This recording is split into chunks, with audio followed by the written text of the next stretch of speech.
There was a time when Teargas ruled South African hip hop. More than just rappers, they were one of the country's most successful crossover hip hop groups, blending rap with kwaito and soulful storytelling in a way that connected with both hip hop heads and mainstream audiences. Their music was more than just beats and rhymes. It defined an era in South African music.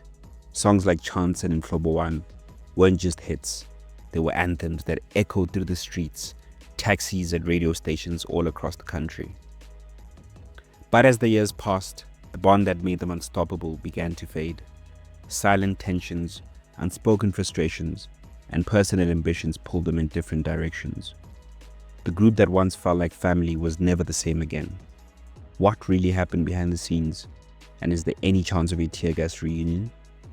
Let's take a look back at the journey that brought them together and the events that led to their split. Now, before they were stars, K.O., Mai and Ntukza were just young men with a shared passion for hip-hop. They met in the late 90s at Vaal University of Technology, forming a friendship that would later evolve into a musical partnership. Mai and Ntukza, who are brothers, were part of a rap group with two other members and were actively making music together, while K.O. had also been in a different group before deciding to pursue a solo career. Their shared love for hip-hop sparked deeper discussions about collaborating and taking their music to the next level.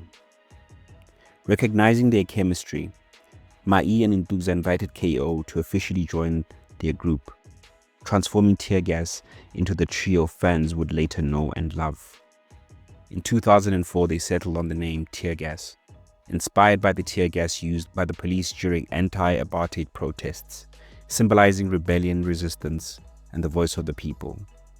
With K.O.'s sharp lyricism, Mai's raw street energy, and Ntukza's distinct presence, they crafted a sound that blended conscious rap with kwaito and South African rhythms.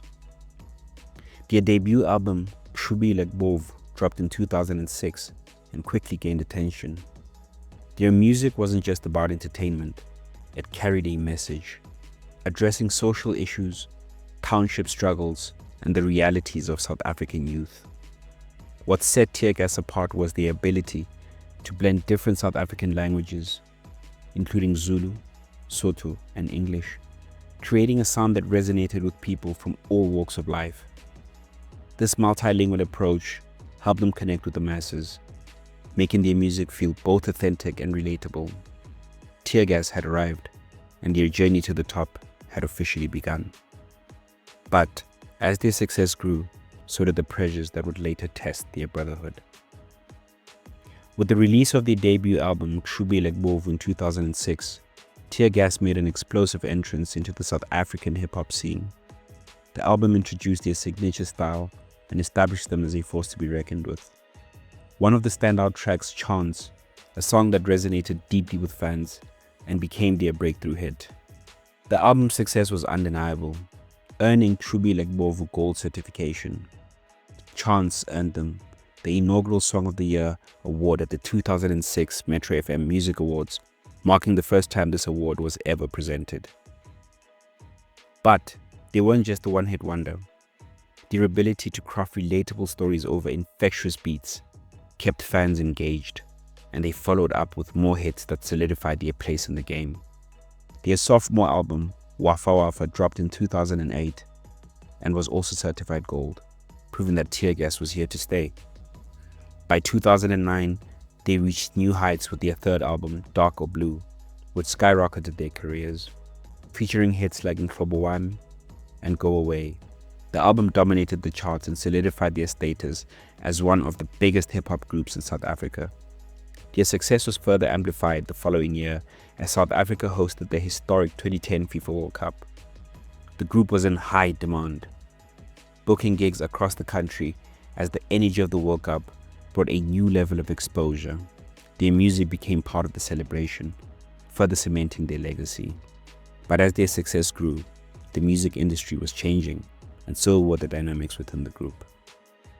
By the early 2010s, Teargas had cemented its place as one of South Africa's most respected hip-hop groups. Their fourth album, Number, released in 2012, was another success, but behind the scenes, the group was evolving. With years of experience in the industry, they were no longer just artists. they were now looking to build something bigger. This led to the creation of Cashtime Fam, a hip-hop collective that included younger artists like Teargas, Smashies, and AB Crazy. Cashtime Fam was meant to be an extension of Teargas, introducing new talent while keeping the group's legacy alive. However, Cashtime Fam didn't achieve the impact they had hoped for, and soon the idea was restructured into something more ambitious, Cashtime Live. This wasn't just a music group, it was a fully fledged entertainment company and recording label. Cashtime Live became the new focus, with KO and My E at the forefront, alongside artists like Kid X, Muesli, and Mags.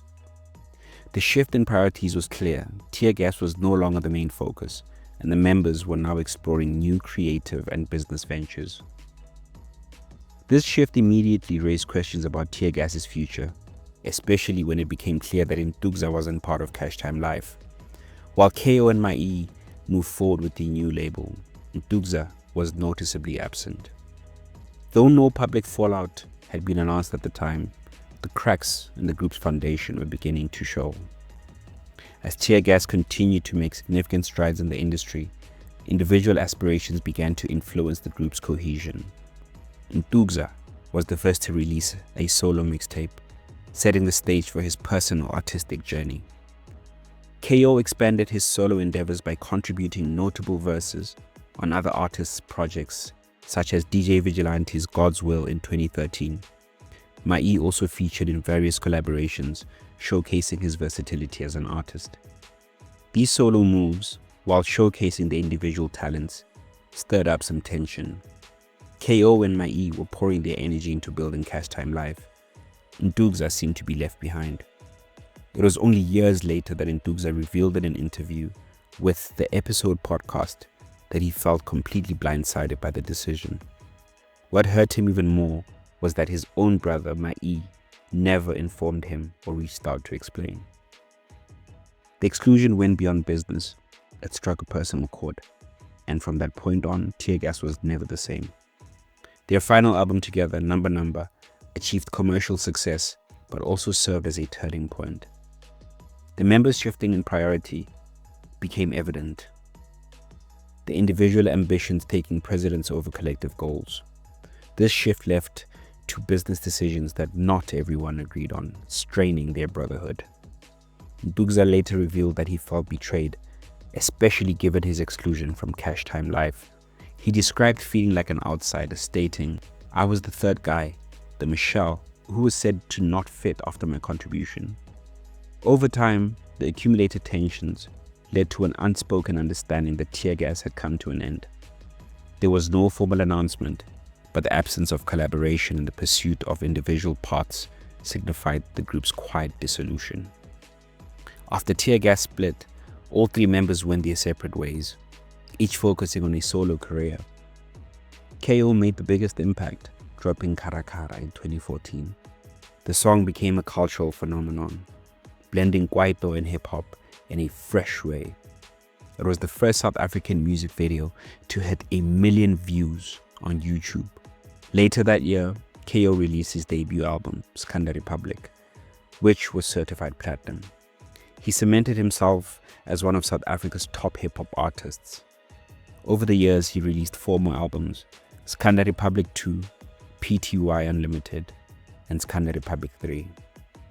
My E also pursued a solo career, initially releasing music under Cashtime Live, before eventually going independent. In 2016, his single Lie to Me became a fan favorite, followed by the release of his debut album, Township Councillor. However, My E's journey wasn't without challenges. He eventually left Cashtime Live, citing internal issues and the label's struggle to properly push its artists. As the label started to fall apart, with multiple artists leaving, My E decided to bet on himself and go independent. Meanwhile, Ntukza took a completely different route. He chose to stay independent from the start, opting to release music on his own terms. However, without the backing of a major label or the Teargas brand behind him, his solo career faced more challenges.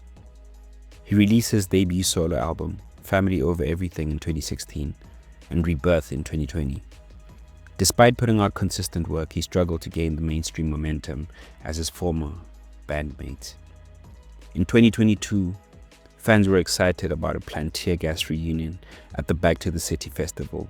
Unfortunately, these plans fell through, reportedly because KO and MyE withdrew at the last minute, with KO later citing that the proposed payment for their performance wasn't sufficient to be divided amongst the three members, especially considering his solo success over the years. While the music of Teargas continues to resonate with fans, the personal rifts among the members suggest that a reunion is unlikely in the near future. And this is the story of how Teargas came and went.